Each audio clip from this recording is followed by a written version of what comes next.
আজকেও যদি মুসলমানরা পৃথিবীর বুকে শান্তি প্রতিষ্ঠিত করতে চায়, প্রিয় মাতৃভূমি বাংলাদেশে মুসলমানরা যদি শান্তি চায়, কোরআন ছাড়া সম্ভব না। কি কথা আপনারা একমত কিনা আমার সঙ্গে? বলছিলাম সারা পৃথিবীতে মুসলমানরা আজকে মার খাচ্ছে, সেই মার বাংলাদেশেও খাচ্ছে।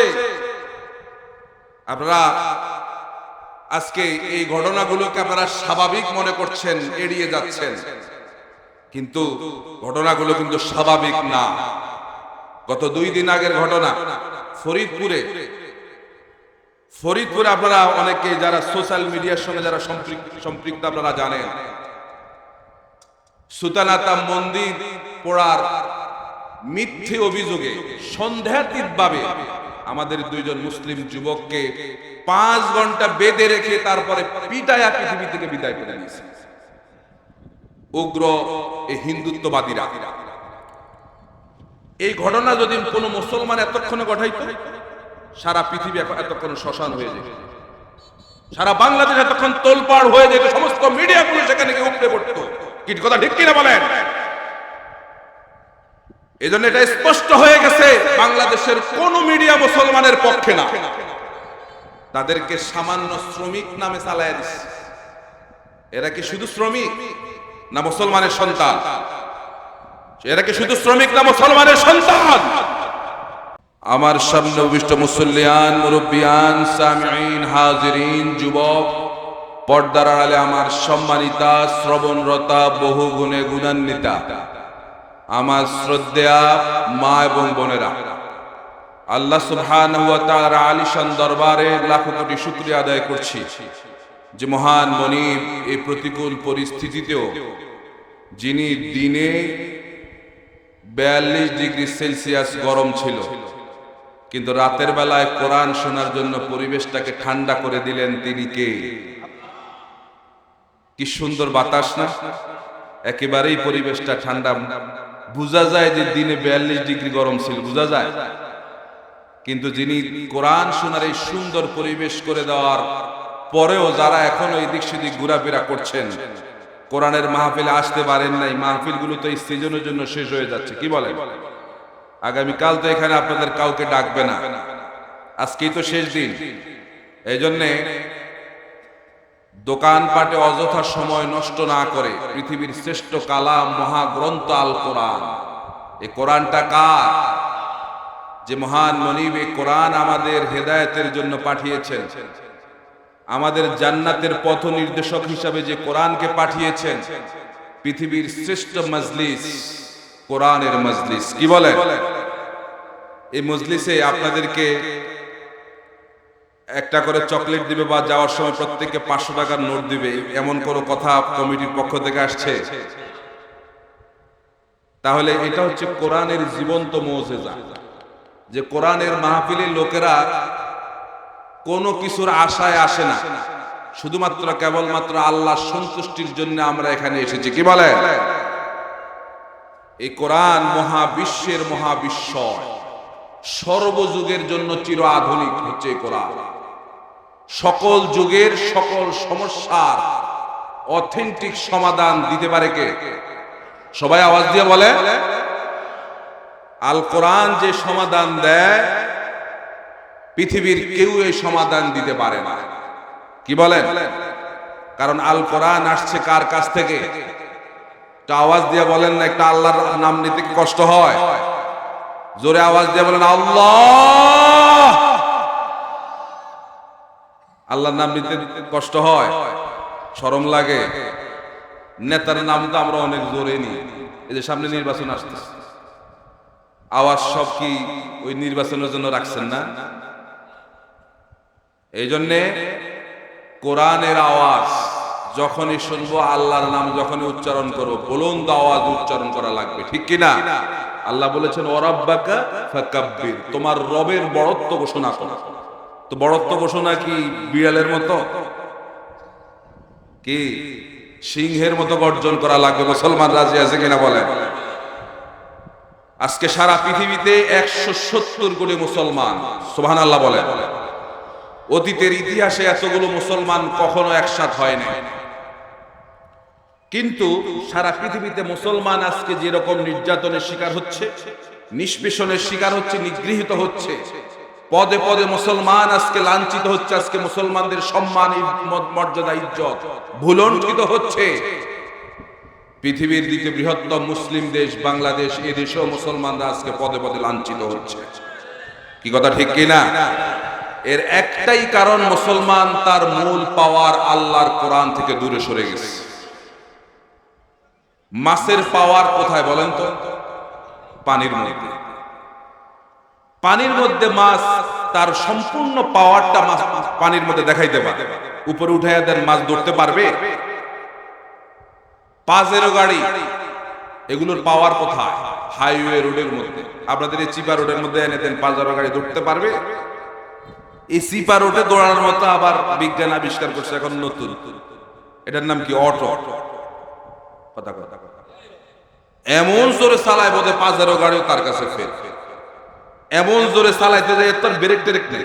কথা বলেন, সামনে যায় কাইত হয়ে পড়া, যাত্রীও শেষ, ওই বেচারাও শেষ। এই জন্যে আবার খেয়াল করে দেখেন, কাদাযুক্ত জমিনের মধ্যে দৌড়ানোর মতো বিজ্ঞান সেই ব্যবস্থা করেছেন, তার নাম হচ্ছে ট্র্যাক্টর। যার পাওয়ার যেখানে থাকে সেখানে পাওয়ার দেখাইতে হয়, ঠিক কিনা? মুসলমান ভাইরা আমার, মাছের পাওয়ার যেভাবে পানির মধ্যে, পাজেরো গাড়ির পাওয়ার যেভাবে হাইওয়ে রোডের মধ্যে, পাহাড় টিলার আর ট্র্যাক্টরের পাওয়ার যেভাবে কাদাযুক্ত জমিনের মধ্যে, তেমনি ভাবে মুসলমানের পাওয়ার হচ্ছে আল্লাহর কোরআনের মধ্যে। কবি বলছেন, ও জামানা মে মুআজ্জাজ থি হামিলে কুরআন হোকর, और तुम जलील ख्वार हुई तारिकी कुरआन होकर। সেই জামানার লোকেরা সম্মানিত হয়েছে।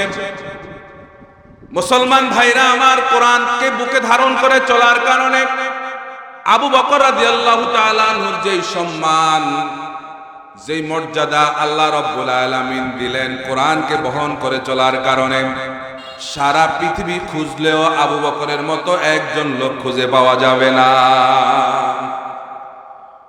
ওমর ছিল জিরো, কোরআনের সংস্পর্শে এসে ওমর হয়ে গেল হিরো।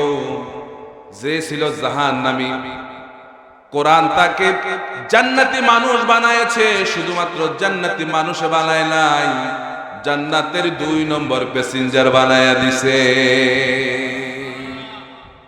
যেই ওমরের ব্যাপারে রাসূল বলেন, লা নাবিয়্যা বাদি ওয়ালা রাসূলা, আমার পরে কোন নবী এবং রাসূল আসবে না।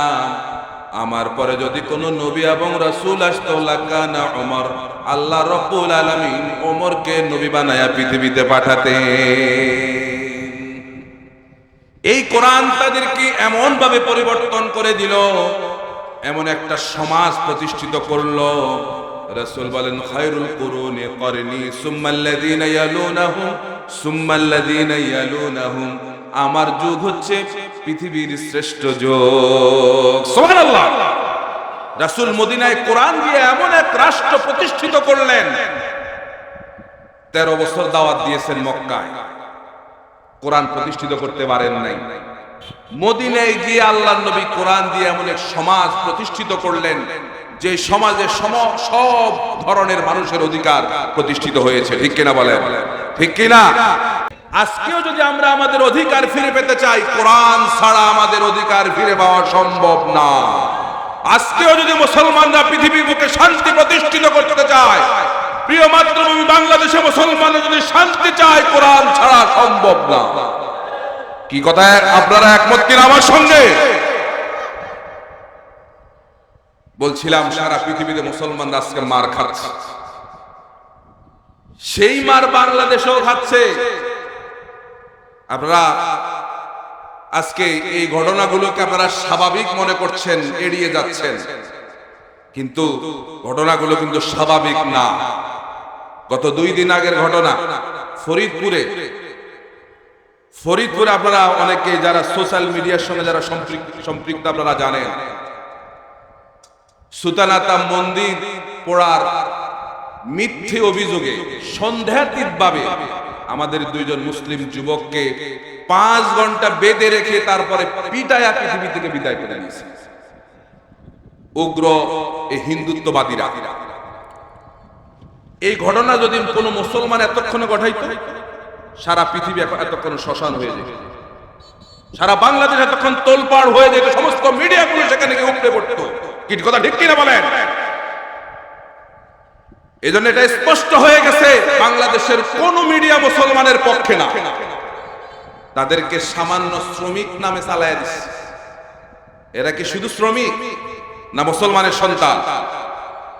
এরা কি শুধু শ্রমিক না মুসলমানের সন্তান? তাইলে আজকে 2 জনকে শেষ করে দিল, আগামী দিনে আরো 5 জনকে মারবে, তারপরে দিন 10 জন, তারপরে একটা গ্রাম তারা সারখার করে দেবে। আমরা ওই যে ঘরের মধ্যে বসে পড়বো সুবহানাল্লাহ, তাসবিহ পড়বো আর সুবহানাল্লাহ পড়বো। এই তো আমাদের অবস্থা। কথা বলেন না কেন? এই তো আমাদের অবস্থা। 50 বছর আগে ইখওয়ানুল মুসলিমিনের প্রতিষ্ঠাতা হাসান আল বান্না তিনি বলেছেন, মুসলমান সাবধান হয়ে যাও, তোমার নাকের উপর বসে আজকে ইঁদুর খেলা করছে, আর তোমরা শাহাদাতের তামান্না ছেড়ে দিয়ে তোমরা তসবির দানার মধ্যে জান্নাতকে খুঁজতেছো।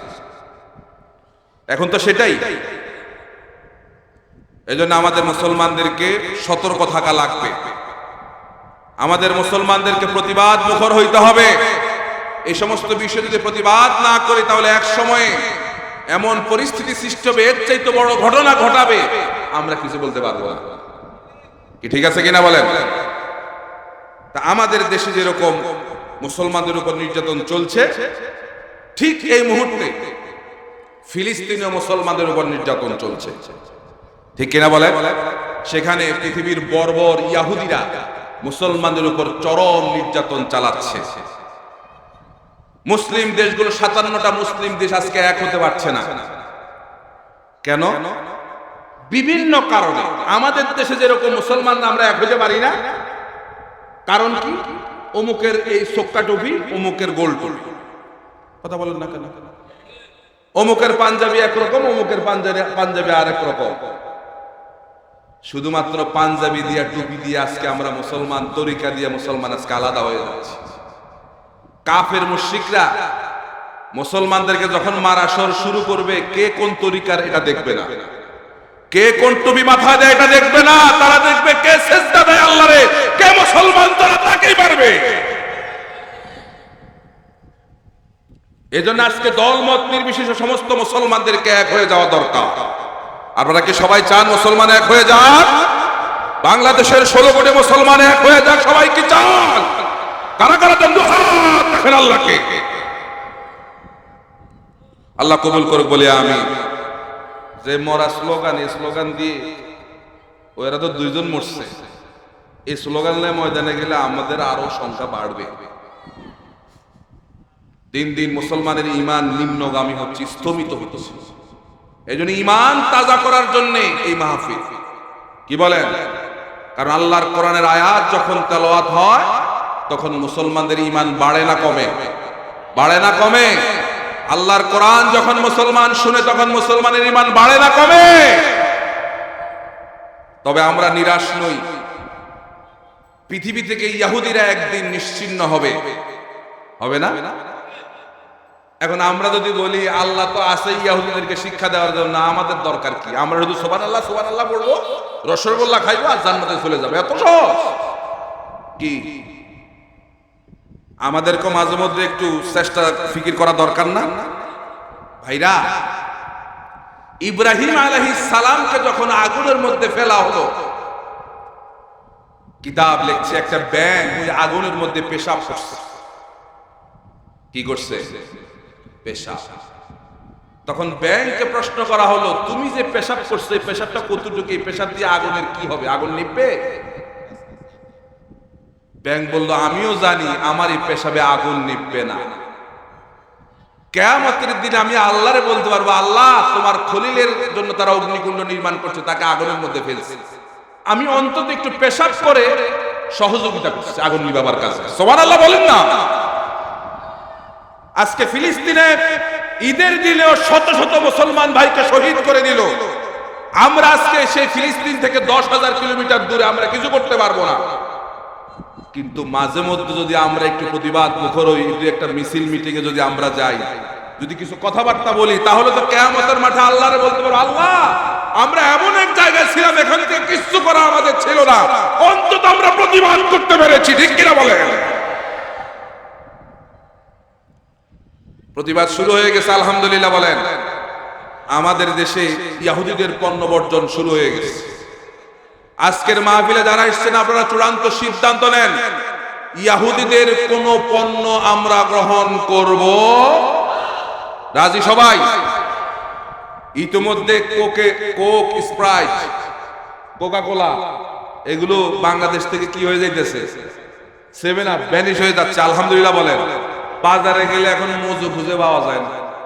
হুজুর দিয়া ফুলায় না, মজুর মধ্যে লিখে রাখছে কি 1 টাকা ফিলিস্তিনি মুসলমানদের জন্য। আলহামদুলিল্লাহ বলেন, আলহামদুলিল্লাহ বলেন।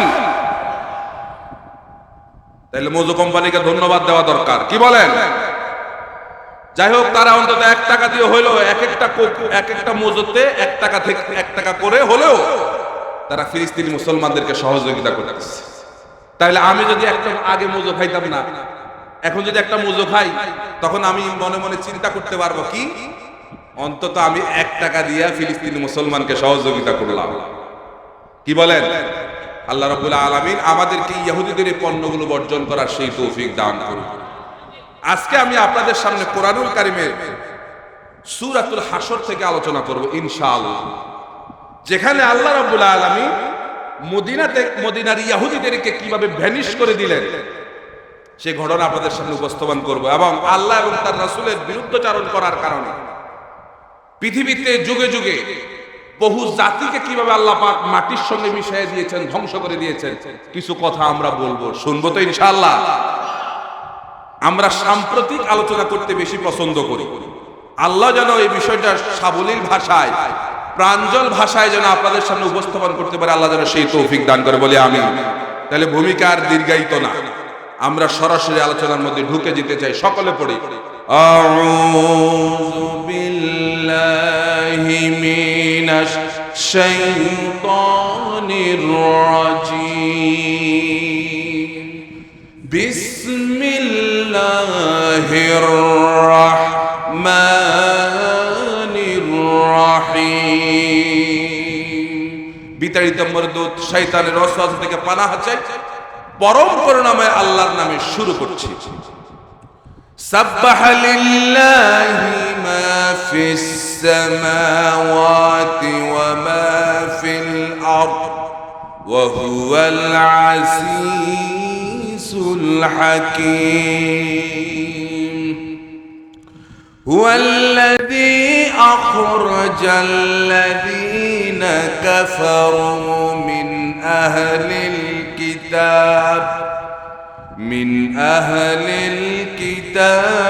من ديارهم لأول الحشر ما ظننتم أن يخرجوا وظنوا أنهم مانعتهم حصونهم من الله فأتاهم الله من حيث لم يحتسبوا وقذف في قلوبهم الرعب يخربون بيوتهم بأيديهم وأيدي المؤمنين فاعتبروا يا أولي الأبصار صدق الله العظيم। সূরাতুল হাশর মহাগ্রন্থ আল কোরআনের 59তম সূরা। এই সূরায় আল্লাহ সুবহানাহু ওয়া তাআলা আয়াত দিয়েছেন 24টি।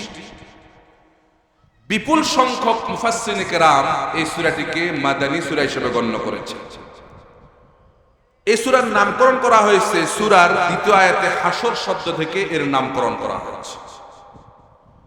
এই সূরার নাজিল হওয়ার সময়কাল হচ্ছে বদরের যুদ্ধ সংগঠিত হয়ে যাওয়ার পরপরই বিশেষ একটি ঘটনাকে কেন্দ্র করে আল্লাহ রাব্বুল আলামিন সূরাতুল হাসর নাজিল করেছেন। সুবহানাল্লাহ বলি। আগে আমরা অর্থ করব, তারপরে শারে নুজুল জানবো, তারপরে ব্যাখ্যায় যাব ইনশাআল্লাহ। বলে ইনশাআল্লাহ। দেখুন আল্লাহ রাব্বুল আলামিন বলছেন, সাব্বাহা লিল্লাহি মা ফিস সামাওয়াতি ওয়া মা ফিল আরদ। আসমান এবং জমিনে যা কিছু আছে এই সকল কিছুর একচ্ছত্র মালিক কে? প্রিয় ভাইরা, এই সকল কিছু একচ্ছত্রভাবে এককভাবে প্রশংসা বর্ণনা করছে কার?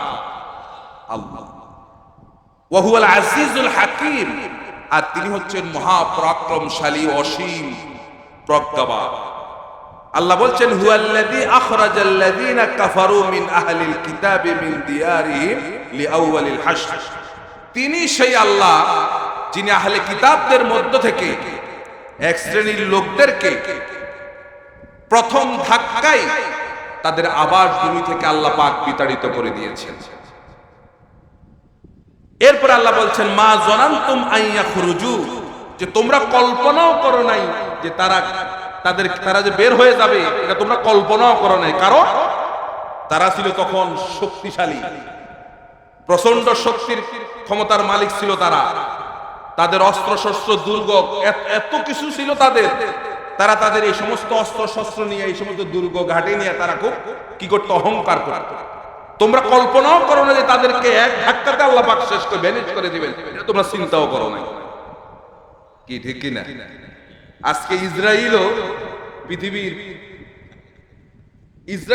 আহলে কিতাব তো ঠিকই, ইসরায়েলও এরকম কঠিন শক্তিশালী কি বলে গোয়েন্দা বিভাগ, বিশেষ করে তাদের অস্ত্র শস্ত্র পৃথিবীর মডার্ন অস্ত্র শস্ত্রে সমজ্জিত একটা দেশ হচ্ছে ইসরায়েল, যারা আয়রন ড্রোন বানালো মুসলমানদেরকে ধ্বংস করার জন্য। তারা আয়রন ড্রোন বানালো, তারা অত্যাধুনিক অস্ত্র বানাইছে, কিন্তু মুসলমানের এই যে হামাসের অস্ত্রের সামনে তাদের অস্ত্রগুলোর কোনো বেইলি নেই। সুবহানাল্লাহ বলেন, আল্লাহু আকবার বলেন। এরপরে আল্লাহ বলছেন, ওয়াযান্নু আন্নাহুম মানি'আতুহুম হুসুনুহুম মিনাল্লাহ। তারা ভাবছিল যে তাদের অস্ত্র শস্ত্রগুলো, এই দুর্গ ঘাটিগুলো তাদেরকে আল্লাহ পাকের শাস্তি থেকে রক্ষা করবে। ফাআতাহুমুল্লাহু মিন হাইসু লাম ইয়াহতাসিবু। আল্লাহ পাক তাদেরকে এমন এক দিক দিয়ে আঘাত করেছেন, শাস্তি দিয়েছেন, যেটা তারা কল্পনাও করে না, তারা মনেই করে নাই, হিসাবও করে নাই। ওয়া কাযাফা ফি কুলুবিহিমুর রুবা। এমন এক অবস্থার সৃষ্টি হয়েছে তাদের অন্তরগুলো ভয়ে থরথর করে তাদের কাঁপতে লাগলো, যে তারা কি হলো তারা বুঝে ওঠার আগে সব শেষ। ঠিক কি না প্রিয় ভাইরা আমার? এরপর আল্লাহ বলছেন, ইউখরিবুনা বুয়ুতাহুম বিআইদিহিম। এমন এক অবস্থার সৃষ্টি হয়েছে যে তারা প্রথমে বলছিল এখান থেকে বের হবে না, কিন্তু যখন ঠেলা পড়ছে, এখন তারা নিজেরাও নিজেদের ঘর ভাঙতেছে, মুমিনরাও তাদের ঘরগুলো ভেঙে চুরে বলছে তাড়াতাড়ি ভাগ এখান থেকে। আলহামদুলিল্লাহ, কোরআনের আয়াতের পুনরাবৃত্তি আবার হবে ইনশাআল্লাহ। সেদিন বেশি দূরে নয়, ইসরায়েলও তাদের ঘরগুলো, এরা তো ঘর ভেঙে যাওয়ার সুযোগ পাইছে। ইনশাআল্লাহ এমন এক সময় আসবে বর্তমান ইসরায়েল তারা তাদের ঘরগুলো ভেঙে নিয়ে যাওয়ার সময় পাবে না। বলে ইনশাআল্লাহ। এরপর আল্লাহ বলেন, ফাআতাবিরু ইয়া উলিল আবসার। এটা হচ্ছে যাদের চোখ আছে, যারা বুদ্ধি আছে, জ্ঞান আছে, তাদের জন্য এগুলো হচ্ছে শিক্ষা। এ হচ্ছে আমার তেলাওয়াতকৃত আয়াতের সরল তরজমা। আমরা ব্যাখ্যায় যাওয়ার আগে কোন আয়াত বুঝতে হলে, কোন সূরা বুঝতে হলে তার শানে নুজুল জানতে হবে। আরবিতে বলে শানে নুজুল, বাংলায় বলে প্রেক্ষাপট, ইংরেজিতে বলে ব্যাকগ্রাউন্ড। এই সূরার শানে নুজুল হচ্ছে রাসূল করিম সাল্লাল্লাহু আলাইহি সাল্লাম মক্কা থেকে মদিনায় হিজরত করে যাওয়ার পর, তখন মক্কায় তিনটা ইহুদি গোত্র, মদিনায় তিনটা ইহুদি গোত্র ছিল, বনু নজির, বনু কাইনুকা এবং বনু কুরাইজা। এই তিনটা গোত্র সেখানে আগে থেকেই তারা বসবাস করত। রাসূল করিম সাল্লাল্লাহু আলাইহি সাল্লাম তাদের সঙ্গে শান্তি চুক্তি করলেন। যেহেতু ইহুদি এবং মুসলমানরা পাশাপাশি থাকবে, শান্তি চুক্তি দ্বারা সম্ভব না। শান্তি চুক্তি হলো কোন ভাই যদি, যেই ইহুদি হোক আর মুসলমানের হোক, যেখানের হোক, কোন ভাই যদি আঘাতপ্রাপ্ত হয়, তাহলে এই সকল গোত্র মিলে, মুসলমান এবং ইহুদি সবাই মিলে, সে ক্ষতিগ্রস্ত হলে তার ক্ষতিপূরণ আদায় করে দেবে, দিয়ত দিয়ে দেবে, ক্ষতিপূরণ আদায় করে দেবে। এটা হলো শর্ত। তখন কুল্লাবী গোত্রের এক ব্যক্তি, তাকে হত্যা করা হলো। হত্যাকারী ছিলেন আমর বিন উমাইয়া আজ-জমরি। তিনি হত্যা করলেন। রাসূল করিম সাল্লাল্লাহু আলাইহি সাল্লাম সন্ধির শর্ত অনুযায়ী তাদের কাছে দিয়ত চাইলেন, যে আমরা আমাদের দিয়তগুলো, তার ক্ষতিপূরণগুলো আমরা আমাদের থেকে কালেকশন করলাম, তোমরাও তোমাদের থেকে কালেকশন করে দিয়ে দাও। রাসূল করিম সাল্লাল্লাহু আলাইহি সাল্লাম তাদের গোত্রগুলোর মধ্যে গেলেন। রাসূলকে তারা বলল, ইয়া রাসূলুল্লাহ, আমরা তো অবশ্যই আপনার সন্ধি শর্ত আমরা মানি, আমরা এই ক্ষতিপূরণগুলো আমরা আদায় করব, তবে আমরা এখনো আমাদের লোকদের কাছ থেকে আদায় করতে পারি না, আপনি একটু বসেন, তাদের থেকে আদায় করে এনে আপনাকে দেব। রাসূলকে বসায়া রাখলো একটা দেয়ালের পাশে। রাসূল সেখানে বসা। এরা ভেতরে গিয়েই তারা সকলে মিলে চক্রান্ত লিপ্ত হলো যে তারা মুহাম্মদুর রাসূলুল্লাহ সাল্লাল্লাহু আলাইহি সাল্লামকে আজকেই দুনিয়া থেকে বিদায় করে দেবে। নাউজুবিল্লাহ বলেন। রাসূলকে তারা হত্যা করবে, তারা সিদ্ধান্ত ফাইনাল করলো। কয়েকজন বলছে না, মুহাম্মদ সাল্লাল্লাহু আলাইহি সাল্লামকে হত্যা করা এত সহজ না, কারণ আগেই মুহাম্মদ সাল্লাল্লাহু আলাইহি সাল্লামকে ওহীর মাধ্যমে জানিয়ে দেওয়া হবে। সুবহানাল্লাহ বলেন না। তারা এক একজন এক এক রকম বলতেছে কিভাবে মুহাম্মদকে হত্যা করা যায়। একজন বলল, রাসূল যে দেওয়ালের পাশে বসা, দেয়ালের অপর পাশ থেকে বড় একটা পাথর রাসূলের মাথা মোবারক বরাবর মারলেই তিনি শেষ হয়ে যাবেন। সিদ্ধান্ত উপর থেকে, সিদ্ধান্ত ফাইনাল, রাসূলকে হত্যা করে ফেলবে। জিবরাইল আমিনকে আল্লাহ পাঠায়া দিলেন, বলেন জিবরাইল আর দেরি না, যা বন্ধু মুহাম্মদের কাছে চলে যাও। সুবহানাল্লাহ বলি। রাসূলকে এসে বলল, ইয়া রাসূলুল্লাহ, ইয়া হাবিবাল্লাহ, আর এক মুহূর্ত ইহুদিদের গোত্রের মধ্যে থাকার দরকার নাই, এখন এখান থেকে চলে যান, কারণ ইহুদিরা সকলে মিলে ষড়যন্ত্র করতেছে আপনাকে দুনিয়া থেকে বিদায় করে দেবে। রাসূল করিম সাল্লাল্লাহু আলাইহি সাল্লাম, কয়েকজন সাহাবী রাসূলের সঙ্গে ছিল, কোনো কথা না বলে সাহাবীদেরকে বলল, সাহাবীরা চলো মদিনার দিকে। সাহাবীরা বলতেছে, ইয়া রাসূলুল্লাহ, কি এমন হলো যে তাদের থেকে দিয়ত গ্রহণ না করে আপনি চলে যাচ্ছেন? রাসূল বলল, মদিনায় চলো, সেখানে গিয়ে পুরো ঘটনা বলা হবে। রাসূল করিম সাল্লাল্লাহু আলাইহি ওয়াসাল্লাম মদিনায় গিয়ে সাহাবায়ে কেরামদেরকে নিয়ে বসলেন। সাহাবীরা শোনো, আমি যখন সেখানে বসা ছিলাম, মদিনার ইহুদিরা সিদ্ধান্ত নিয়েছে তারা আমাকে দুনিয়া থেকে বিদায় করে দেবে, বড় একটা পাথর মেরে আমাকে হত্যা করবে। আল্লাহ রব্বুল আলামিন জিবরাইলের মারফত আমাকে জানায়া দিলেন। সাহাবীরা বললেন, ইয়া রাসূলুল্লাহ, তাহলে কি করা যায়? আল্লাহর নবী, বিশ্ব নবী মুহাম্মদুর রাসূলুল্লাহ সাল্লাল্লাহু আলাইহি সাল্লাম বলেন, সাহাবীরা শোনো, আল্লাহ রাব্বুল আলামিন সিদ্ধান্ত দিলেন আর এক মুহূর্ত ইহুদিদেরকে এখানে থাকতে দেওয়া যাবে না, তাদেরকে নোটিশ জারি করে দাও, তারা যেন 3 দিনের মধ্যে এই অঞ্চল ছেড়ে অন্যত্র চলে যায়। সুবহানাল্লাহ। এ হচ্ছে তেলাওয়াতকৃত আয়াতের শানে নজুল। তাদেরকে যখন নোটিশ করে দেওয়া হলো তোমরা এখান থেকে চলে যাও, তারা প্রথমে গড়িমসি করছে, পরে মুসলমানদের যখন অ্যাকশন দেখছে, তারা যাওয়ার জন্য সিদ্ধান্ত ফাইনাল করছে। কিন্তু প্রতিমধ্যে মুনাফিক সর্দার, কি নাম, ওবাইদুল্লাহ, আব্দুল্লাহ ইবনে উবাই ইবনে সুলুল, সে এসে বলতেছে, ইহুদিরা, কোথায় যাইবা তোমরা? আমরা থাকতে না, আমরা তোমাদের বন্ধু না, আমাদের 2000 সৈন্য আছে, দেখি না মুহাম্মদের সাহাবীরা তোমাদের কি গতি করতে পারে, আমরা তো তোমার সঙ্গে আছি। আপনারা বলেন, এই যে মুনাফিকরা তাদেরকে যে আশ্বাসটা দিছে, মায়ের শুরু হইলে একটাও থাকবো কাছে? কথা বলেন, হ্যাঁ, একটাও থাকবে কাছে? আসলেও থাকে নাই, আসলেও। তাহলে এ হলো তেলাওয়াতকৃত আয়াতের শানে নজুল। আমরা ব্যাখ্যায় চলে যাব। দেখুন, আল্লাহ রাব্বুল আলামিন এই সূরা শুরু করেছেন আল্লাহর প্রশংসা দিয়ে। সুবহানাল্লাহ বলেন। আল্লাহ রাব্বুল আলামিন বলছেন সাব্বাহা লিল্লাহি মা ফিস সামাওয়াতি ওয়া মা ফিল আরদ ওয়া হুয়াল আজিজুল হাকীম। সমস্ত প্রশংসা আসমান এবং জমিনে যা কিছু আছে সবাই এককভাবে একচ্ছত্রভাবে প্রশংসা করে কার? সব আল্লাহর প্রশংসা করে। দেখুন কোরআনে এক আয়াতের তাফসীর আর এক আয়াতের মধ্যে আছে। এজন্য কোরআনের শ্রেষ্ঠ তাফসীর হচ্ছে কোরআন দিয়ে কোরআনের তাফসীর করা। সুবহানাল্লাহ বলেন।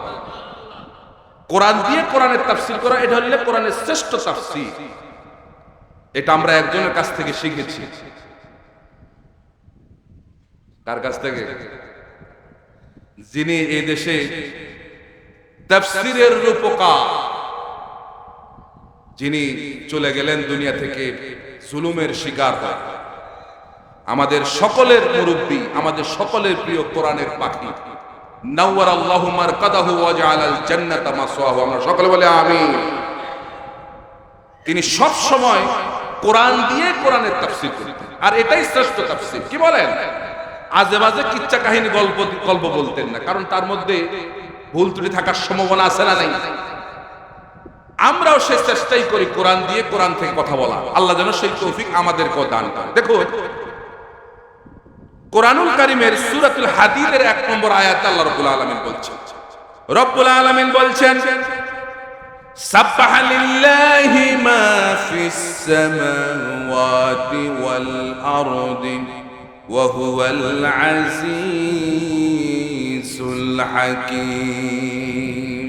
সাব্বাহা ইউসাব্বিহু তাসবিহান, সাব্বাহা ইউসাব্বিহু তাসবিহান। তারা প্রশংসা বর্ণনা করেছে, মাজিদ সিগা, প্রশংসা বর্ণনা করবে, বর্তমান করতেছে, বর্তমান প্রশংসা বর্ণনা করতেছে, ভবিষ্যতে প্রশংসা বর্ণনা করবে। ঠিক কিনা বলেন?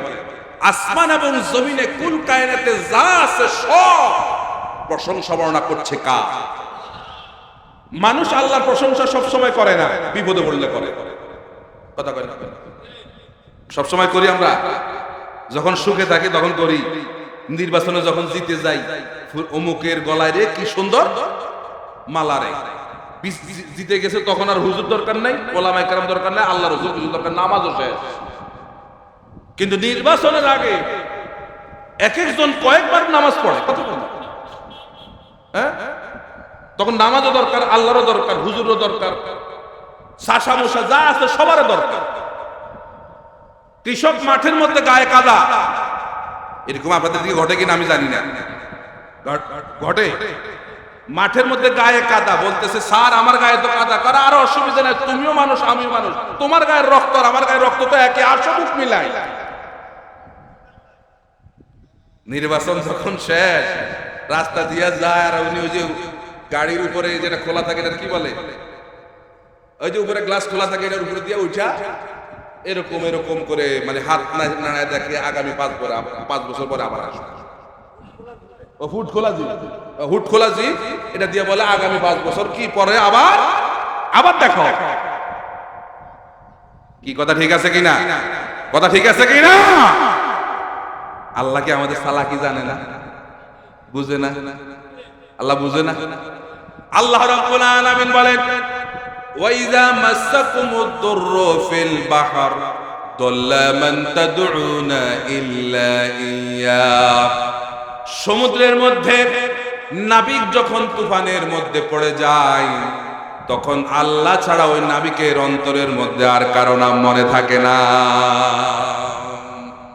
নাবিক যে ধর্মের হোক না কেন, তখন আর নাবিক ভগবানকে ডাকে না, গডকে ডাকে না, তখন নাবিক বলে আল্লাহ আল্লাহ আল্লাহ আল্লাহ।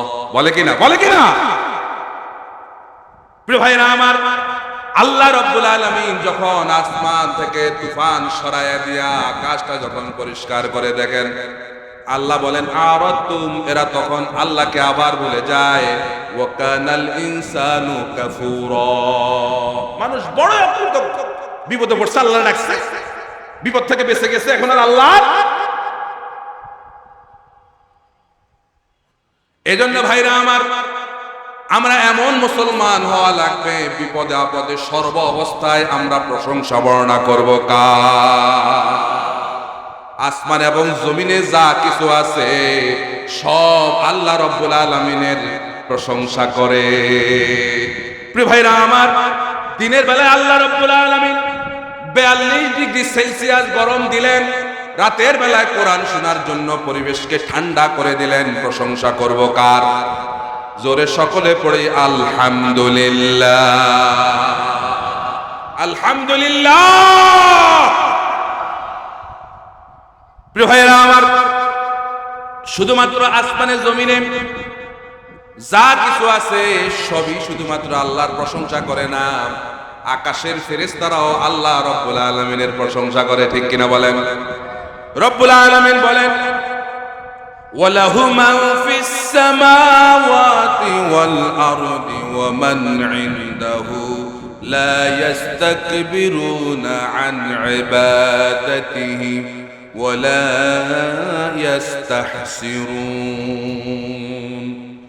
রব্বুল আলামিন বলেন, আসমানে যা আছে, জমিনেও যা আছে, এবং আল্লাহ রব্বুল আলামিনের কাছে যারা আছে তারা কোন রকম অহংকার ছাড়াই, কোন রকম শৈথিল্য ছাড়াই তারা আল্লাহর প্রশংসা করে। এরপর আয়াতে আল্লাহ বলেন, ইউসাব্বিহুনাল লাইলা ওয়ান নাহারা লা ইয়াফতুরুন। রাত দিন এরা প্রশংসা করে কার? সব রাত দিন আল্লাহর প্রশংসা করছে। গাছের পাতা প্রশংসা করে কার? সবাই বলে। এজন্য রাসূল বলেছেন, তোমরা বিনা প্রয়োজনে গাছের একটা পাতাও ছেড়ো না, কারণ তুমি আল্লাহর জিকির করো না, কিন্তু গাছের পাতা জিকির করে কার? প্রয়োজনে গাছটা কেটে ফেলো, বিনা প্রয়োজনে গাছের একটা পাতাও ছেড়ো না, কারণ গাছের পাতা আল্লাহ রাব্বুল আলামিনের জিকির করে। প্রিয় ভাইরা আমার, এজন্য সব সময় আমরা প্রশংসা বর্ণনা করব, সুবহানাল্লাহ, আলহামদুলিল্লাহ, লা ইলাহা ইল্লাল্লাহ, সুবহানাল্লাহ, আলহামদুলিল্লাহ, লা ইলাহা ইল্লাল্লাহ, লা ইলাহা ইল্লাল্লাহ, মুহাম্মাদুর রাসূলুল্লাহ সাল্লাল্লাহু আলাইহি ওয়াসাল্লাম। বীর ভাইরা আমার, হাসরের ময়দানে বিচার সম্পন্ন হয়ে যাওয়ার পর জান্নাতীরা যখন জান্নাতের মধ্যে চলে যাবে, তাদের মনের মধ্যে কি কোনো টেনশন আর থাকবে নি? কোনো চিন্তা আর করবে নি? তারা করবে। জান্নাতীরা জান্নাতে বসে বসে একটা চিন্তাই করবে, আল্লাহ রে, দুনিয়ায় বসে বসে দোকানে, চায়ের দোকানে, ড্রয়িং রুমে বসে বসে আজে বাজে চিন্তা করছি, তখন যদি আজে বাজে চিন্তা না করে যদি সুবহানাল্লাহ, আলহামদুলিল্লাহ, লা ইলাহা ইল্লাল্লাহ যদি বেশি বেশি পড়তাম, তাহলে তো জান্নাতে আজকে এর চাইতে বড় মাকাম পেতে পারতাম।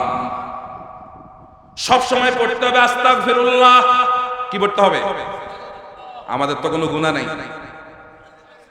এই দুই চার জন কয় আছে, বাকিদের না, নিষ্পাপ আপনারা, কোনো অপরাধ নাই, কোনো অপরাধ নাই তো? হ্যাঁ আছে। রাসূল কারীম সাল্লাল্লাহু আলাইহি সাল্লাম দৈনিক 70 বারেরও বেশি তিনি তওবা করতেন। সুবহানাল্লাহ বলে। রাসূলের কোনো অপরাধ আছে? মা তাকাদ্দাম মিন যামবিহি ওয়া মা তাআখারা, তার সামনের পিছনের কোনো গুনাহ নাই। সুবহানাল্লাহ বলি। হে রাসূল তওবা করতে কয়বার? আমি আর আপনি করি কয়বার? একবার করি না। আবু বকর রাদিয়াল্লাহু তাআলা আনহু এই উম্মতের জান্নাতের 1 নম্বর প্যাসেঞ্জার। সুবহানাল্লাহ বলেন। তার কি টেনশন ছিল? টেনশন ছিল? ছিল। আবু বকর রাদিয়াল্লাহু তাআলা আনহু যখন একাকী হতেন, খেজুরের বাগানের ভেতরে তিনি চলে যেতেন, গাছের পাতা ধরে এরকম নাড়ানাড়ি করতেন আর বলতেন ইয়া লাইতানি লাউ কুনতু ওয়ারাক, ওগো আমার রব, আমি যদি এই গাছের পাতা হতাম তাহলে তো তোমার কাছে হিসাব দেওয়া লাগতো না। এই উম্মতের 1 নম্বর প্যাসেঞ্জারের, জান্নাতের 1 নম্বর সুসংবাদ প্রাপ্ত প্যাসেঞ্জারের যদি এই টেনশন হয়, তাহলে মুসলমান ভাইরা আমার চিন্তা করেন আমাদের কেমন টেনশন করা দরকার। এজন্য প্রতিনিয়ত আমরা পড়বো আস্তাগফিরুল্লাহ। কি পড়বো? সবাই বলে কি পড়বো? আস্তাগফিরুল্লাহ। প্রতিনিয়ত আস্তাগফিরুল্লাহ পড়বো, তাহলে উপকার কি হবে? আহমদ ইবনে হাম্বল রাহিমাহুল্লাহ জগৎ বিখ্যাত একজন মুহাদ্দিস, তিনি একবার তার এলাকা থেকে বের হয়ে গেলেন, সফরের উদ্দেশ্যে তিনি বের হলেন। প্রতিমধ্যে গিয়ে সন্ধ্যা হয়ে গেল, একটা মসজিদের মধ্যে তিনি ঢুকলেন। এশার নামাজ আদায় করে বিছানা বিছায়ে মসজিদের মধ্যে শুয়ে গেলেন। রাত্রের বেলা মসজিদের মধ্যে সময়টা কাটাই দেবেন এই চিন্তায়। মসজিদের মুয়াজ্জিন আহমদ ইবনে হাম্বলকে চিনতে পারে নাই, বলতেছে এই মসজিদের মধ্যে আমরা বাইরের লোকদেরকে থাকতে দেই না। আহমদ ইবনে হাম্বল রাহমাতুল্লাহ আলাইহিকে ঘাটুরি সহকারে সেই মসজিদ থেকে বের করে দিলেন। এখনো কিন্তু আমাদের মসজিদগুলোতে এরকম করে, একজন মুসাফির থাকার কোনো জায়গা নেই, মসজিদ থাকতে আমাদের ইমাম সাহেব মুয়াজ্জিনরা থাকতে দেয়। কিন্তু আপনি ইহুদি খ্রিস্টানদের কাছে যান, তারা তাদের চার্চে, আপনি মুসলমান হইলে আপনারা থাকতে দিবে সেখানে। আমরা তো এশার নামাজ আদায় করে মসজিদ বন্ধই করে দিই। কে বলেছে আপনাকে আল্লাহর ঘর মসজিদ বন্ধ করে দিতে? ওয়ামান আযলামু মিম্মান মানা মাসাজিদ আল্লাহ, আল্লাহ বলছেন ওর চাইতে বড় জালেম কে আছে যে আল্লাহর ঘরে আল্লাহর কথা বলতে দেয় না? তার সাথে জালেম আর কি? এজন্য ইমাম মুয়াজ্জিনদেরকে আমি বলবো, ভাইরা আল্লাহর ঘর 24 ঘন্টা খোলা রাখতে হবে। কি কথা ঠিক আছে কিনা? অনেকে কয় যে চোরদের যে উৎপাত,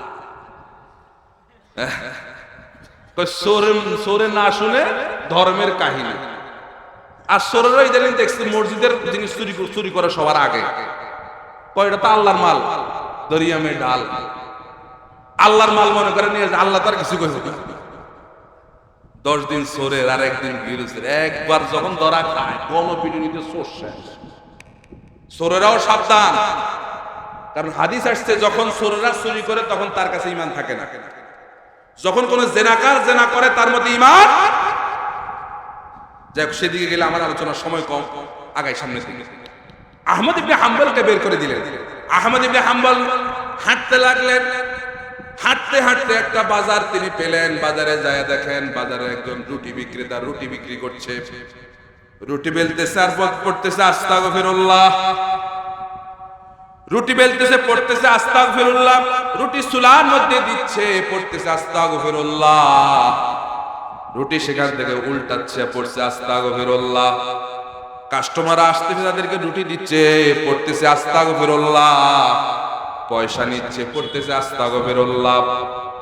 আহমদ ইবনে হাম্বল দূরে দাঁড়ায় দাঁড়ায় দেখলেন প্রচন্ড শীত পড়তেছে, শীতে কনকন করে তিনি কাঁপতেছেন। তিনি এসে রুটিওয়ালাকে বললেন, ভাই তোমার এই চুলার পাশে কি একটু দাঁড়াইতে পারবো কিনা, যেহেতু বাইরে অনেক ঠান্ডা এখানে একটু গরম মনে হয়। রুটিওয়ালা বলল, কেন নয়, অবশ্যই দাঁড়াইতে পারবেন, কেন নয়। তিনি একটা বসার মতো জায়গা ব্যবস্থা করে দিলেন চুলার পাশে বসার জন্য। আহমদ ইবনে হাম্বল অনেকক্ষণ যাবত খেয়াল করে দেখলেন এই রুটিওয়ালা যা করছে সকল কিছুর সঙ্গে পড়তেছে কি আস্তাগফিরুল্লাহ। এরপরে আহমদ ইবনে হাম্বল দেখলেন যখন লোকটা ফ্রি হলো, তাকে প্রশ্ন করলেন, ভাই তুমি প্রত্যেক কাজে কাজে পড়তেছো আস্তাগফিরুল্লাহ কেন? লোকটি বলল, ভাই তুমি কে জানি না চিনি না, আমি আস্তাগফিরুল্লাহ এজন্য পড়ি যে আমি এর বরকত আমি পেয়েছি। এই আস্তাগফিরুল্লাহ পড়ার কারণে রব্বুল আলামিন আমাকে মুস্তাজাবুদ দাওয়া বানিয়ে দিয়েছে। আমি আল্লাহর কাছে যা দোয়া করি আল্লাহ রব্বুল আলামিন আমার সব দোয়া কবুল করে নেয়। তবে আমার মনের মধ্যে একটা কষ্ট আছে, আমার একটা দোয়া আল্লাহ রাব্বুল আলামিন এখনো কবুল করে নাই। ইমাম সাহেব প্রশ্ন করতেছে, ভাই তোমার সেই দোয়া কি? ওই লোকটি বলল, ভাই আমার একটা বড় দোয়া হচ্ছে, এই জামানার শ্রেষ্ঠ মুহাদ্দিস আহমদ ইবনে হাম্বলের সঙ্গে আমি একটু দেখা করতে চাই। আহমদ ইবনে হাম্বল রাহমাতুল্লাহ আলাইহির চোখ দিয়ে দরদর করে পানি বের হয়ে গেল। আর তিনি বললেন, ভাই তুমি আহমদ ইবনে হাম্বলের কাছে যাওয়ার কোনো দরকার নাই, তুমি আস্তাগফিরুল্লাহর আমল কোনোদিন ছেড়ে দিও না, আল্লাহ রাব্বুল আলামিন তোমার ওই দোয়াও কবুল করে ফেলেছে। আহমদ ইবনে হাম্বলের কাছে তোমার যাওয়ার দরকার নাই, আল্লাহ রাব্বুল আলামিন নিজে আহমদ ইবনে হাম্বলকে তোমার সামনে নিয়ে এসেছে। এজন্য ভাইরা আমার, আমরা সব সময় পড়বো আস্তাগফিরুল্লাহ। রাজি আছে কিনা? পড়বো কি? আস্তাগফিরুল্লাহ। সব সময় আল্লাহর প্রশংসা বর্ণনা করতে হবে। আসমানে যা আছে, জমিনে যা আছে, সব আল্লাহর আনুগত্য করে। কোরআনুল কারীমের সূরাতু আলে ইমরানের ৮৩ নম্বর আয়াতের মধ্যে আল্লাহ বলেন, আফাগায়রা দীনিল্লাহি ইয়াবগুন ওয়া লাহু আসলামা মান ফিস সামাওয়াতি ওয়াল আরদি তাওআন ওয়া কারহা ওয়া ইলাইহি ইউরজাউন। রব্বুল আলামিন বলেন, তোমরা কি আমার আনুগত্যের বাইরে অন্যের আনুগত্য তালাশ করো? প্রশ্নটা করেছেন কে? তার মানে এই পৃথিবীতে এমন অনেক মানুষ আছে আল্লাহর আনুগত্য চায় না, মানুষের আনুগত্য ছেড়েও আছে না নাই? আল্লাহ বলছেন, তোমরা কি আমার আনুগত্যের বাইরে অন্যের আনুগত্য তালাশ করো? অথচ আসমানে যা আছে, জমিনে যা আছে, সব ইচ্ছাই হোক আর অনিচ্ছাই হোক, তারা আল্লাহর আনুগত্যের সামনে মাথা নত করে দিয়েছে। ভাইরা আমার, সূর্য আনুগত্য করে কার? চন্দ্র আনুগত্য করে কার? গ্রহ, নক্ষত্র, Milky Way, galaxy, black hole, এই সব কিছু আসমানে যা আছে, জমিনে যা আছে, সমুদ্রের মধ্যে যা আছে, সব কিছু একচ্ছত্রভাবে আনুগত্য করে কার? সূরাতুল ইয়াসিনের মধ্যে আল্লাহ বলেন, লা শামসু ইয়ামবাগি লাহা আন তুদরিকাল কমারা ওয়া লাল লাইলু সাবিকুন নাহার ওয়া কুল্লুন ফি ফালাকিন ইয়াসবাহুন। এই আয়াতের তাফসীর করেছেন বিশ্বনন্দিত মুফাসসিরে কোরআন, কোরআনের পাখি, তিনি সুন্দর মিলায়া মিলায়া এর অর্থ করেছেন, প্রবল জ্ঞানী হইবে যাহারা, আপন মনেতে বুঝিবে তাহারা, রাত্রি পারে না আগে যাইবার দিনের স্থান করে অধিকার, সূর্য বাঁধে না চন্দ্রের গায়েতে, চন্দ্র পারে না সূর্যকে ধরিতে, যার যে স্থান বহাল রাখিয়া ভ্রমণ করেছে খোদাকে ডরিয়া। আল্লাহু আকবার। সব প্রশংসা করে কার? আপনি কি যেখানে বিশাল সূর্যটা আল্লাহর প্রশংসা করে, সেখানে সেই বিশাল সূর্যের তুলনায় আমি অলিমুদ্দিন সলিমুদ্দিন কোন বেল আছে? সূর্য আমাদেরকে 9,13,00,000 মাইল দূর থেকে তাপ দেয়, আমরা সহ্য করতে পারি না। 42 ডিগ্রি সেলসিয়াস আমরা সহ্য করতে পারি না, আরব দেশে 56 ডিগ্রি পর্যন্ত উঠে। যেখানে আপনি বাহিরে একটা পাত্র দিয়ে তার মধ্যে তেল দিয়ে যদি ডিম ছেড়ে দেন, ডিম পোষ হয়ে যাবে। সেই সূর্য কিয়ামতের ময়দানে, হাসরের ময়দানে মাথার উপর থেকে তাপ দিবে। কোথায় যাচ্ছে মুসলমান? কি চিন্তা করেন আপনি সূর্যকে নিয়ে? আর পৃথিবীর যত আল্লাহর সঙ্গে গাদ্দারি এই চীনারা করে। কারা করে? চীন। যত 2 নম্বরই সব আছে চীনাদের কাছে। কি ঠিক কিনা? আপনারা জানেন কিনা এই যে চীন এই সূর্য বানাইছে? চীন আল্লাহ সূর্যকে টাক্কা দেওয়ার জন্য চীনে সূর্য বানাইছে।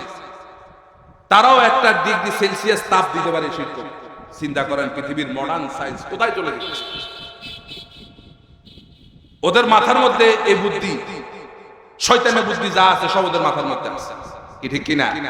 ঠিক কিনা? তা এখন খেয়াল করে দেখেন, এত বড় পাহাড়, পর্বত, সূর্য, চন্দ্র, গ্রহ, নক্ষত্র, বাতাস, এই যে বাতাসে কি করতে পারে, তুফানে, বৃষ্টিতে কি করতে পারে পৃথিবীর মডার্ন দেশ দুবাই, এক রাতের বৃষ্টিতে দুবাই শহর অচল হয়ে গেছে। কি ঠিক কিনা বলেন? ঠিক কিনা? আল্লাহ কি না পারে? যে বিমানগুলো আকাশ দিয়ে উঠতো, আপনারা খেয়াল করে দেখছেন সেই বিমান এখন পানির মধ্যে ভাসতেছে। কি করে ফেলেছে আল্লাহ? আল্লাহ সিদ্ধান্ত নিলে কোন বলতে দেরি, ফায়াকুল হইতে দেরি। দুবাই মুসলিম দেশ ঠিকই, কিন্তু এদের সমস্ত কালচার গুলো ইউরোপ আমেরিকা। কি ঠিক কিনা? ঠিক কিনা? আল্লাহ রাব্বুল আলামিন এদেরকে হেদায়েত দান করুক বলি আমি। তাহলে যাই হোক, আমরাও যদি আল্লাহর প্রশংসা করি, আল্লাহর আনুগত্য করি, তাহলে যত কিছুই হোক না কেন আল্লাহ পাক তার রহমতের চাদর দিয়ে আমাদেরকে বেষ্টন করে রাখবেন। কি বলেন? আর যদি কোনো বিপদ আপদ আমাদের উপর আসে, এটা আমাদেরকে বুঝতে হবে এটা আল্লাহ পাকের পরীক্ষা। এই পরীক্ষা দিয়েই তো আমাদেরকে জান্নাতে যাওয়া লাগবে। কারণ পরীক্ষা ছাড়া কি জান্নাতে যাওয়া যাবে? সাহাবায়ে কেরাম পরীক্ষা ছাড়া জান্নাতে যেতে পেরেছেন? প্রিয় ভাইরা, এরপরের আয়াতে আল্লাহ রাব্বুল আলামিন বলছেন, ওয়াল্লাযী আখরাজাল্লাযীনা কাফারু মিন আহলিল কিতাবি মিন দিয়ারিহিম লিআউয়ালিল হাশর। তিনি সেই রব্বুল আলামিন যিনি আহলে কিতাবদেরকে প্রথম ধাক্কাতেই তাদের আবাসভূমি থেকে বিতাড়িত করে দিয়েছেন।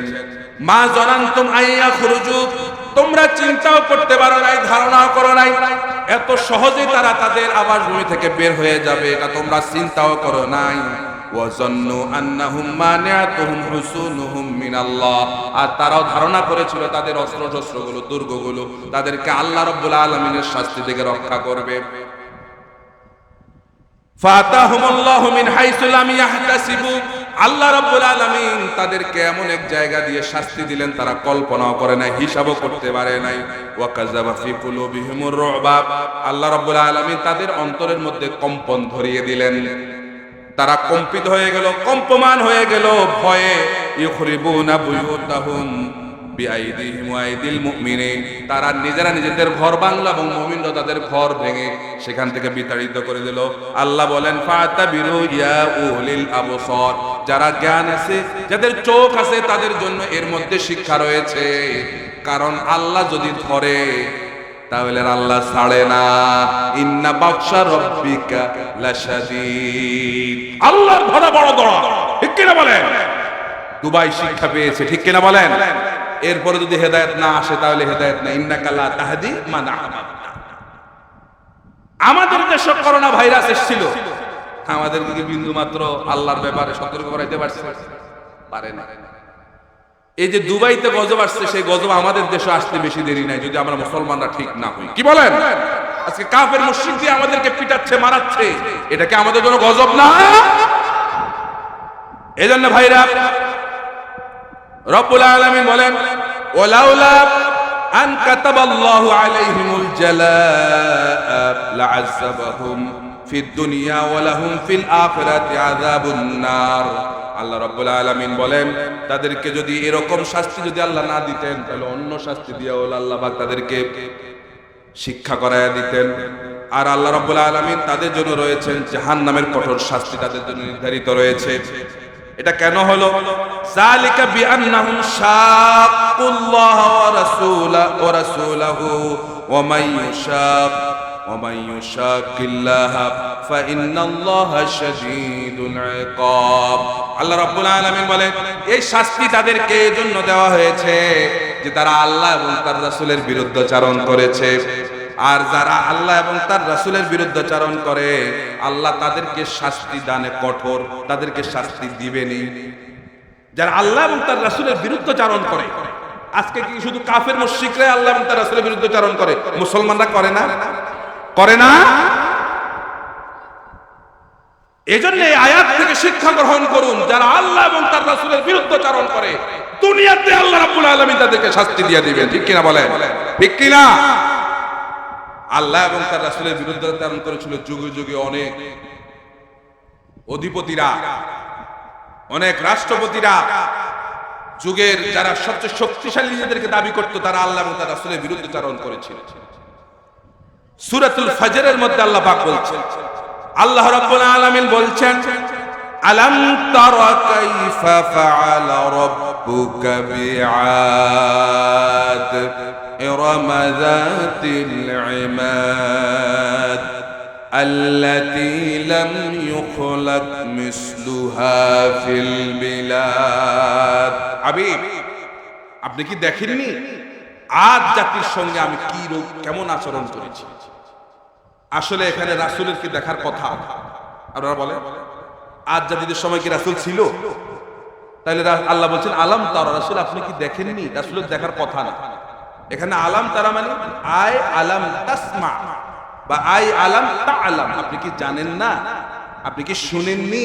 আপনার রব আদ জাতির সঙ্গে কি আচরণ করেছিল, কেমন ছিল আদ জাতি? দেখেন আল্লাহ বলছেন ইরমাযাতিল ইমাদ, এই আদ জাতিরা ছিল এক একটা আপনার বিরাট বিরাট পিলারের মতো, এক একটা 20 গজ 22 গজ পর্যন্ত উঁচা ছিল, এক একটা পিলারের মতো এরকম মোটা মোটা ছিল।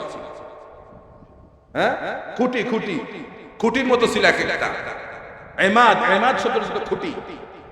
আল্লাহ বলেন আল্লাতী লাম ইউখলাক মিসলুহা ফিল বিলাদ, এদের এই সাদৃশ পৃথিবীতে আর কোন জাতিদেরকে সৃষ্টি করা হয় নাই। সে আদ জাতিকে তো আল্লাহ পাক মাটির সঙ্গে মিশাই দিয়েছে, তাইলে তুমি আবার বাহাদুরি করো, তোমার আল্লাহ মিশাইতে 1 সেকেন্ড সময় লাগবে না, কি ঠিক কি না? আজকে যে ইসরাইল মুসলমানদের উপর জুলুম করতেছে, ইসরাইল কি আদ জাতির চাইতে বেশি শক্তিশালী? কথা বলেন শক্তিশালী? এই ইসরাইলকেও মাটির সঙ্গে মিশাতে আমার আল্লাহর 1 সেকেন্ড সময় লাগবে না, কি কথা ঠিক কি না? প্রিয় ভাইরা আমার, কেমন ছিল আদ জাতি? আল্লাহ রাব্বুল আলামিন বলছেন فأما عاد فاستكبروا في الأرض بغير الحق وقالوا من أشد منا قوة, তারা অযথাই তাকাব্বুরি করত, অহংকারী করত, কারণ আল্লাহর সঙ্গে অহংকার চলে না, তাকাব্বুরি চলে না। আল্লাহর সঙ্গে সব সময় চলে সারেন্ডার, আত্মসমর্পণ। আর আমরা আত্মসমর্পণ করি বিদায় আমাদের পরিচয় হয়েছে মুসলমান, ঠিক কি না? আল্লাহর সঙ্গে কোনো যুক্তিও চলে না। শয়তান আল্লাহর সঙ্গে যুক্তি দেখাইছে, আল্লাহ কি করছে? শয়তান বানায় দিয়েছে চিরকালের জন্য। আদম আলাইহিস সালাম জান্নাতে আল্লাহ পাকের কি বলে, এটা কিভাবে বলা যায়, নবীদের ব্যাপারে শানের ব্যাপারে ওইরকম ভাবে কথা বলে। যাই হোক, এটা সব ঘটনা জানেন, আমি উল্লেখ করতে চাই না। যে কোনো কারণে আদম আলাইহিস সালাম সেখান থেকে দুনিয়াতে আসছেন। আদম আলাইহিস সালাম আল্লাহর সামনে যুক্তি দেখাইতে পারতেন, শয়তান যেরকম যুক্তি দেখাইছে। শয়তান যুক্তি দিছে না আল্লাহরে? কি যুক্তি দিছে? যে খালাকতানি মিন নার ওয়া খালাকতাহু মিন তিন, আনা খায়রুম মিনহু, আনা খায়রুম মিনহু, যে আপনি আমারে বানাইছেন আগুন দিয়ে আর আদমরে বানাইছেন মাটি দিয়ে, আমি তার চাইতে উত্তম, আমি কি তার সেজদা করতে পারি না? আসলে এরকম অহংকার, এরকম অহংকারী আছে না? এই জন্য অহংকার করা যাবে না মুসলমান। অহংকার হচ্ছে আল্লাহর গায়ের চাদর। হাদিস, কেউ যদি মানুষ হয়ে অহংকার করে সেজন্য আল্লাহর গায়ের চাদর নিয়ে টানাটানি করে। আদম আলাইহিস সালামকে যখন আল্লাহ প্রশ্ন করলো, আদম জান্নাতের মধ্যে থাকতে দিলাম, এত সুন্দর নাজ নেয়ামত দিলাম, ওই জায়গায় কেন গেলাম? আদম আলাইহিস সালামও একটা যুক্তি দিতে পারতেন। আমরা যখন এই আয়াত তেলাওয়াত করছিলাম তখন আমাদের মাথার মধ্যে একটা যুক্তি আসছে। আদম আলাইহিস সালাম আল্লাহকে বলতে পারতো, রব্বুল আলামিন তুমি জান্নাত বানাইলে তো সুন্দর করে বানালাম, ওই গাছটা বানাইয়া কেন আমার বিপদের মধ্যে ফেললা? এটা আদম আলাইহিস সালাম যুক্তি দিতে পারতো কিনা বলে? এটা না বানাইলে তো আমি আর দুনিয়াতে যাওয়া লাগে না। আদম যদি দুনিয়াতে না আসতো, আমরা আপনি আসতাম কোথা থেকে? সব কিছু আল্লাহ রাব্বুল আলামিনের মাস্টার প্ল্যান, ঠিক কিনা বলেন? আদম আলাইহিস সালামকে যখন আল্লাহ বলল, আদম কেন ভুল করলাম, ওই জায়গায় কেন গেলাম? আদম আলাইহিস সালাম জানে আল্লাহর সামনে কোনো যুক্তি চলে না। আদম আলাইহিস সালাম সঙ্গে সঙ্গে সারেন্ডার হয়ে তিনি বললেন, রব্বানা যালামনা আনফুসানা ওয়া ইন লাম তাগফির লানা ওয়া তারহামনা লানাকুনান্না মিনাল খাসিরিন, ঠিক কি না? তাহলে আল্লাহর সামনে কোনো যুক্তি ছিল না। আর তারা অহেতুক, এই আদ জাতিরা অহেতুক তারা অহংকার করত। তারা বলতো মান আশাদ্দু মিন্না কুওয়া, আমাদের চাইতে শক্তিশালী আর কে আছে? সে শুধু আজ জাতি এই কথা বলে, এখন আর কেউ তো বলে কথা কয় না। এখন কেন আমরাই সব, মিয়া 16 বছর ধরে আমরাই তো সব, কথা কয় না। হ্যাঁ, এত বছর তোমরা ক্ষমতা, কিন্তু আজকে বিদ্যুতের এই অবস্থা কেন? কথা বলেন না। একটা টানা যদি একটা সরকার যদি 3 বছর থাকে, তাহলে তো নির্বিচ্ছিন্ন বিদ্যুৎ বাংলাদেশে হওয়ার কথা। কি কথা ঠিক কিনা বলেন?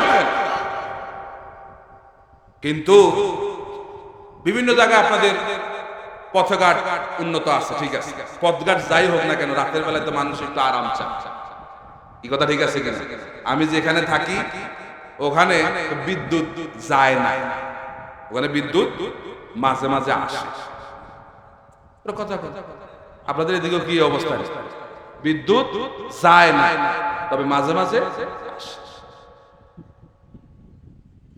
আল্লাহ সবাইকে বুঝার তৌফিক দান করে বলে আমি বাংলাদেশে যে পরিমাণে অর্থ লুটপাট হয়েছে, যে পরিমাণে অর্থ পাচার হয়েছে, এগুলো যদি পাচার না করে এদেশে বিদ্যুৎ খাতে যদি আরো বেশি ভর্তুকি দেওয়া হইলে, বিদ্যুৎ খাতটাকে যদি সচল করা হইতো, পৃথিবীর যে কোনো দেশে যায় আমরা তো দেখি 1 সেকেন্ডের জন্য কারেন্ট যায়। কি কথা বলেন না কেন? এই জন্য সরকারের কাছে আমরা আহ্বান জানাই যে এখন যে 42 ডিগ্রি গরম পড়ছে, এত গরমের মধ্যে যদি বিদ্যুৎ যদি না থাকে, তাহলে এই মানুষগুলো তো বাঁচবে না। কারণ আমাদের এই দেশের মানুষগুলো নাতিশীতোষ্ণ অঞ্চলের মানুষ, এই দেশের মানুষ শান্তিপ্রিয় মানুষ, এরা গরম সহ্য করতে পারে না। আরব দেশের লোকেরা গরম সহ্য করতে পারে, কারণ তারা জন্মের পরে দেখছে গরম। আমরা কিন্তু জন্মের পরে এরকম গরম দেখি নাই। কথা বলেন না কেন? আমাদের শরীরটা একটা নির্দিষ্ট পরিমাণে তাপমাত্রা বহন করার মতো শরীর, এর বাইরে কিন্তু আমাদের শরীর এই তাপমাত্রা বহন করতে পারে না। এই জন্য সরকারের এই দিকে বেশি দৃষ্টিপাত দেওয়া দরকার, অন্যান্য খাত থেকে হলেও। কারণ যেটা আরামের জায়গা, এটা যদি ঠিক না করতে পারি, তাহলে ব্যারাম তো অন্য দিক দিয়ে বাইরে যাবে। কি কথা ঠিক আছে কিনা? যত কিছু হোক, আপনি হাজারো উন্নয়ন করছেন, আমরা মানি, কিন্তু রাত 1টার সময় যখন কারেন্ট চলে যায় আর গরম যখন লাগে, তখন কিন্তু মুখ দিয়ে দোয়া আসে না। কি আসে? কথা আসে না। যাই হোক, এই খাতটা আরো বেশি উন্নত করা দরকার। সরকারেরও সীমাবদ্ধতা আছে, সবকিছু মিলাইয়া যেন আর চেষ্টা করে, আমরা সেই দোয়াই করি। দেখুন,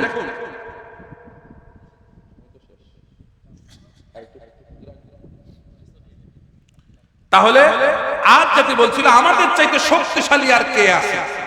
আল্লাহ করে রাগ খবর আছে। এদেরকে সোজা করার জন্য পাঠিয়ে দিলেন, হুদ আলাইহিস সালামকে পাঠালেন। আল্লাহ রাব্বুল আলামিন বলছেন, ওয়া ইলা আদিন আখাহুম হুদা ক্বালা ইয়া কওমি ইবুদুল্লাহ মা লাকুম মিন ইলাহিন গায়রুহু। রব্বুল আলামিন বলেন, আজ জাতির জন্য তাদের ভাই হুদকে পাঠালাম। তিনি গিয়ে বললেন, তোমরা এক আল্লাহর গোলামি করো, তিনি ছাড়া তোমাদের কোনো ইলাহ নাই, কোনো মাবুদ নাই। আল্লাহু আকবার, নারায়ে তাকবীর, নারায়ে তাকবীর।